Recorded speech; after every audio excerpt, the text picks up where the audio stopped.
All right, all right, all right, all right, all right.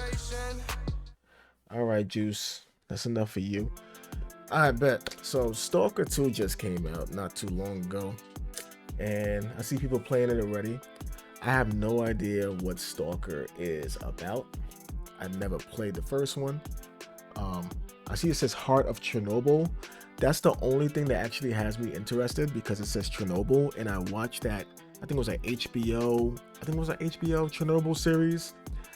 Um, and that Chernobyl series was fire. It was a really good series, and I had a lot of interest in that time of what happened with that chemical reactor or nuclear reactor when that exploded, and how it destroyed that city, and just had it radioactive where people had to all vacate the city, like nobody could live there. And I think till this day, people still can't live in that city anymore because of the chemical, the nuclear reaction that happened. Everything is contaminated. People are getting like cancer or whatever because of that. Anyway, this game looks like it takes place in that time and in that environment. That's the only thing I'm getting by that name. So anyway, I'm gonna watch this video from Game Ranks. They are telling you what you need to know or what you might want to know before you buy. So let's get into it, man. And we're back with another episode of Before You Buy, that show where we give you some straight up gameplay and our first impressions of the latest games releasing. As usual, it's me, Jake Baldino, and today we're talking about Stalker 2. We're finally talking about this, the follow up to the classic PC Stalker games, after many years away and many difficult long years of development. I've been playing a review copy, and this footage is captured on PC and is spoiler free. You're mostly seeing early game stuff because, to be honest, stumbling upon some things for the first time is half the fun, so I'm saving some of that for you. Plus, there is actually a lot of story and there are some twists, so you won't see those here. To get into it, after such a long time from the originals, I was worried that this new Stalker would lose sight of what made the originals so special. I mean, we've seen it happen before, right? A long beloved or classic movie or a video game, it comes back in full swing with a bigger budget and more eyeballs on it this time around, and it just feels different, like something is off. We've seen it in a lot of things. Maybe it's streamlined, or the rough edges are sanded down, or it just doesn't feel spiritually the same. Well, thankfully, Stalker 2 is not one of those things. This game feels like a true follow-up to the sweaty PC classic, and doesn't forget where it came from. This is a gamer's game, one that challenges you and pushes you to really pay attention, observe, and push. It does not streamline things or really go for something ultra flashy and lacking substance. No, it seems like they didn't really compromise, and that's cool as hell. It's also messy, strange, and sometimes frustrating. Some of that, to be honest, is part of the charm. Players coming from the original game expected some of this. But unfortunately, this game takes that a bit further. Stalker 2 is coming in hot, with lots of visual and audio bugs and glitches, performance problems, and the other gameplay issues that made my playing pretty frustrating. Little things like, flickering textures, glitching characters, to worse things like getting stuck in lean mode, crashes, to immersion breaking things like NPC radio voices suddenly not having the radio static thing, so it just sounds like they're talking right next to you. And that changing from like sentence to sentence, just weird things. A lot of my play experience was rough. Actually, worse than you see here in this footage. I held off for a while and waited for a massive patch or update to the game that came closer to release, and played more with this. And there are noticeable improvements. So all you need to take from that is that this game is improving. Developers have been pretty upfront about frequent updates after launch and hot fixes all the time and stuff. You know what? The whole thing about these updates, like after launch, this is part of the reason why I don't really get too excited about buying games um on release day, or buying games like when they say, "Oh, if you preload it, not preload, was it? Is it preload? No, pre-order. If you pre-order it, oh, you can play the game 3 days early."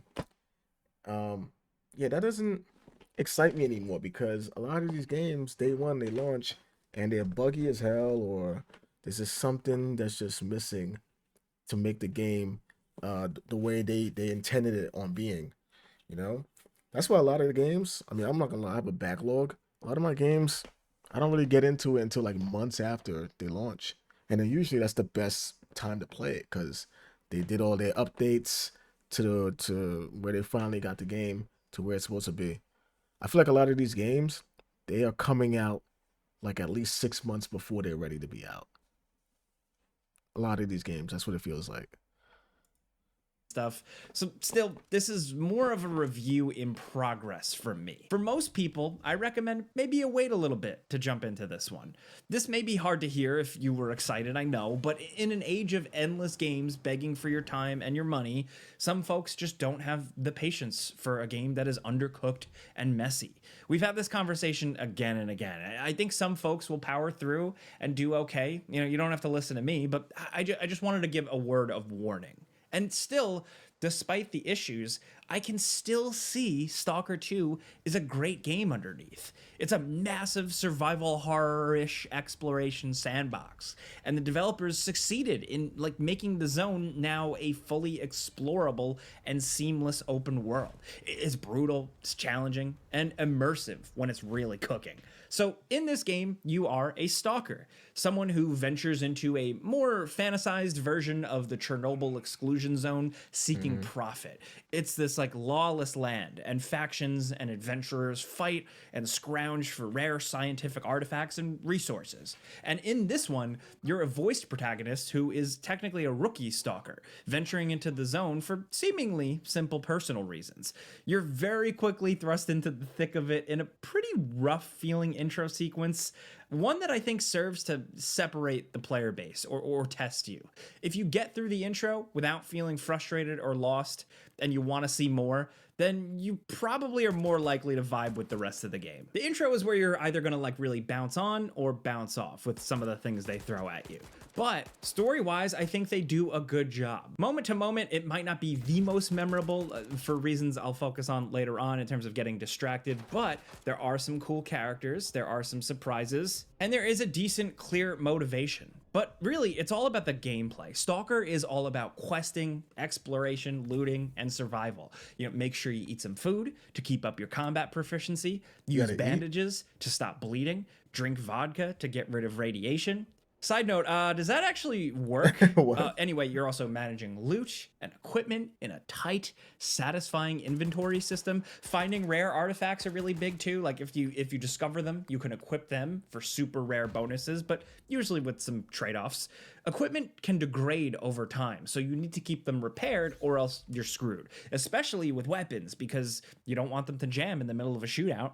And of course, it's got a good layer of survival horrorness to it all because it often feels like you never quite have enough bullets or enough inventory space or whatever thing you need at that time, all while facing off against brutal enemies and scary monsters and weird stuff. Still, you can prepare yourself for a mission ahead. And that's why these games are so satisfying. Getting better loot feels like it makes a difference. Starting with a crappy pistol and a jacket just sucks.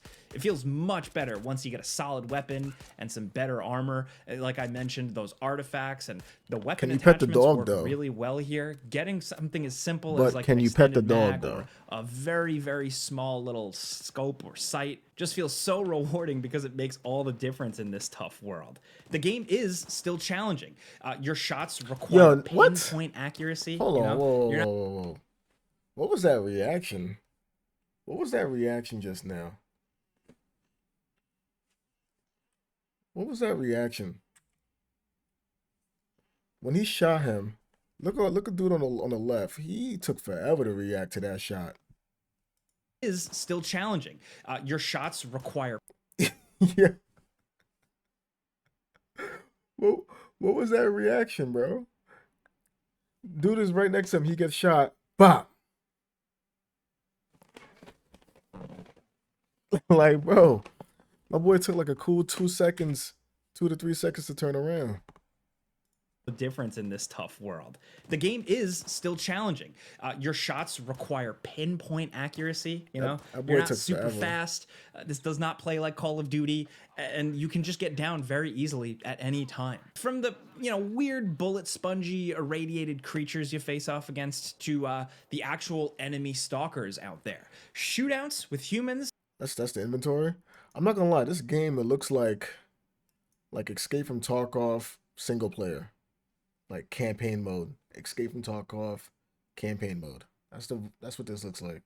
With humans are oftentimes extremely awesome. Like the gunfire is loud and aggressive. The game gives you very little in the way of visual indicators. You really just need to observe. Sometimes an enemy can be hiding in a dark corner or kind of blending in with a bush, or maybe you just don't see someone. You can fire off a few rounds, run, dash for Wait, you could pick up their weapon after they drop theirs? I love games like that where you can pick up their weapon and use it. That'd be fire. someone. You can fire off a few rounds, run, dash for cover, fire off a few more, and just hope everyone's dead. But because you don't have like supervision or any indicators, everything you do is kind of a crapshoot and it feels realistic and fun. Firefights can feel fast paced and aggressive, and also incredibly deliberate and challenging, and sometimes slower paced. AI is also a bit all over the place. Occasionally, enemies are dummies just lining up in a hallway. But more often than not, I have experienced pretty good stuff. I've been outflanked, I've been flushed out, I've been freaking headshotted, but all in ways that felt mostly clever and fair, and like I could have done something different. Also, the enemies are extremely grenade happy, which seems like it might need a little balancing. Like, it feels like they throw grenades a lot. Thanks to the game's commitment to realism, you don't really get a grenade indicator. You just need to hope you hear a character call it out, or like hope you hear it hit the ground, or maybe just Yo, was that a rat or a rabbit? What the hell was that? That shit was just bouncing around. What is that? Yo, that thing is like hopping around, bro. Like some of the rats you see out in Brooklyn, bro. One of these New York rats. the game's commitment to realism, you don't really get a grenade indicator. Yo, he's just bouncing around. He's over here getting sturdy. That rat get that rat getting sturdy over here. You just need to hope you hear a character call it out, or like hope you hear it hit the ground, or maybe just get lucky and see this tiny little black dot fly over in your direction. Stalker is that type of game. The challenge and the brutality is part of the point. Although it will frustrate some folks. It might feel unfair. It's not for everyone, but it feels old school. But the real payoff is adventuring in this world. This is what I loved. Where the game doesn't feel old school is in the world design. The zone is beautiful. It looks absolutely incredible when there's no issues, and like with everything cranked up pretty much, like weather effects, trees and leaves swaying in the breeze, irradiated puddles. Don't get me started about the storms. Also, like the detailed abandoned buildings, all hiding secrets. Like, this is a totally handcrafted open world, and it makes a difference. You feel it. This is what really saves the game for me. This adventuring. Hidden caves with monsters, bases with lookouts and raiders, and tons of little secrets tucked away, meaning you'll always get distracted. Characters are practically throwing side quests What? at Oh, you, what the hell is and it's that? all usually in the quest for more good loot, to just feel a little bit more powerful and a little bit more confident to venture out even more. If you like, Wow. Witcher 3 or a Bethesda game, just for that constant feeling of discovery and distraction, there is a lot of that here. But the danger is still present, too. I forgot to mention the anomalies. They are no joke. And some of the fun of the game is just observing your surroundings and trying to figure out how, like, a weird puddle or a mysterious floating pile of leaves is gonna kill you. And the world is pretty random, and events just emerge. Neutral guys or enemies will sometimes be patrolling or wandering around.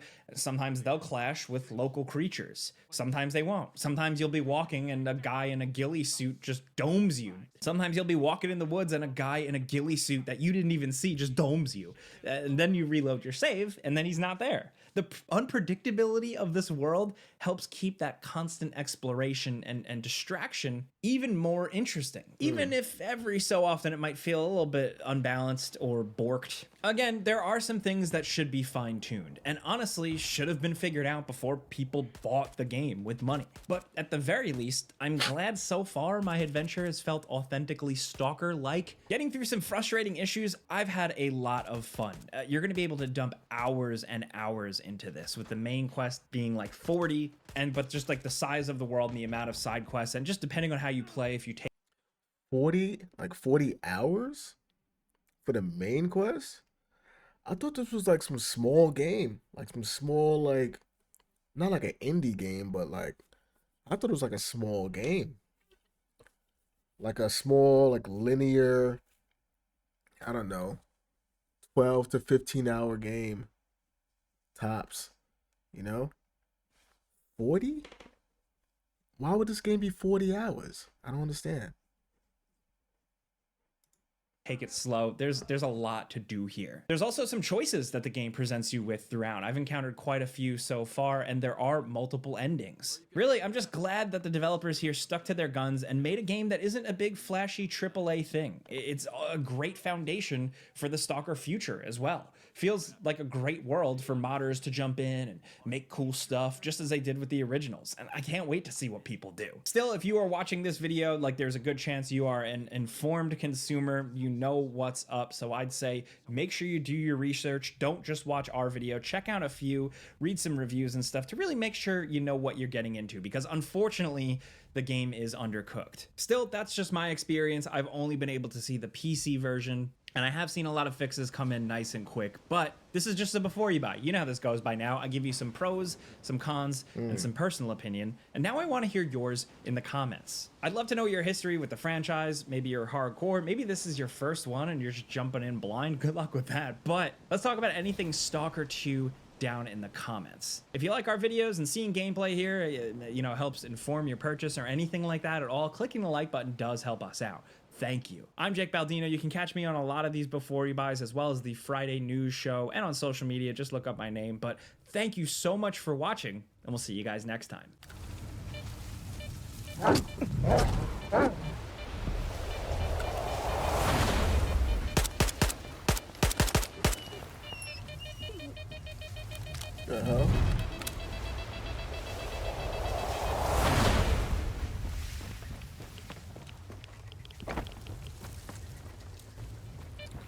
Okay. I mean, that was cool. He said it's undercooked. $60 for an undercooked game. I mean, I get it. It's not $70, which is like what most AAA games are going for these days. But $60 still, or should I say with taxes and everything, and you know, in America, like $65, right? For an undercooked game? I don't know, bro. I'm not trying to hear that for $65, bro. I'm not trying to hear that for $65. I'm not gonna lie, I'm always open to play a first-person shooter campaign game. I'm always down. But for me, I do got some games that I still gotta finish. I gotta finish Cyberpunk anyway. But if I was to play this game, I would want to wait. You know, make sure that they get the game to where they want it. Because if the developer is saying, yeah, we still got some stuff that we doing, we still got to add to the game or save some adjustments or things we have to update or fix. I'm not trying to hear that after I spent $65, bro. I'm not trying to hear that. All I'm trying to hear is enjoy the game. That's all I want to hear. Enjoy my baby. It's finished. You know what I mean?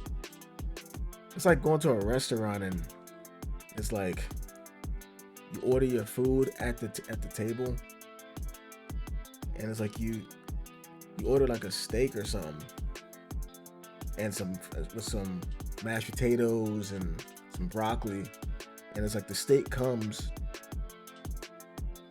but like the mashed potatoes and the broccoli ain't there, so it's like they're like, oh, we're gonna send it to you later, or come back next week for it.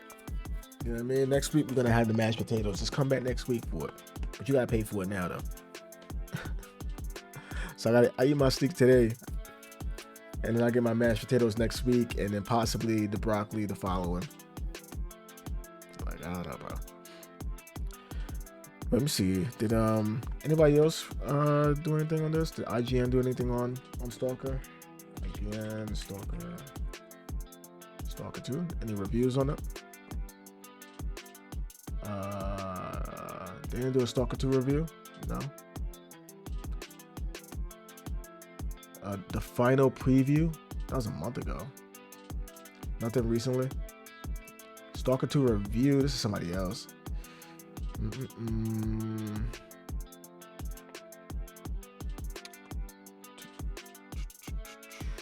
No. Alright. I mean, it looks cool. It looks cool.